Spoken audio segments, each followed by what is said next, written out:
ஈவினிங்க்கு மேலே செம்ம பசி.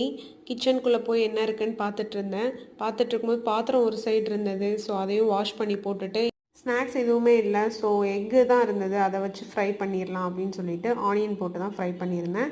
எக் வந்து பிளெயினாக ஆம்லேட் போடலாமா இல்லையா அப்படின்னு யோசிக்கும் போது ஆனியன் போட்டால் கொஞ்சம் ஃபில்லிங்காக இருக்குமே அப்படின்றதுக்காக அப்படி தான் போட்டு ஃப்ரை பண்ணேன். எனக்கு எப்போயுமே பெப்பர் போட்டால் பிடிக்காது. பட் ரொம்ப கோல்டாக இருக்கவே கொஞ்சமாக பெப்பரும் ஆட் பண்ணி தான் சாப்பிட்டேன்.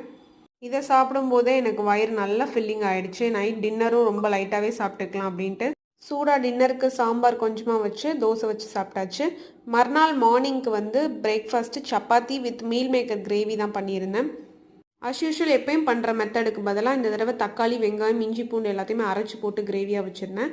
கிரேவி டேஸ்ட் ரொம்பவே நல்லா இருந்தது. எனக்கு இந்த மாதிரி அரைச்சி ஊற்றி சாப்பிட்றது ரொம்பவே பிடிக்கும். தேங்காய் அரைச்சி ஊற்றுறதுக்கு பதிலாக இப்படி அரைச்சி சாப்பிட்டா டேஸ்ட் ரொம்பவே நல்லாயிருக்கும். இதோட ரெசிபி நாளைக்கு ஷார்ட்ஸில் அப்லோட் பண்ணுறேன். தேங்க்ஸ் ஃபார் வாட்சிங்.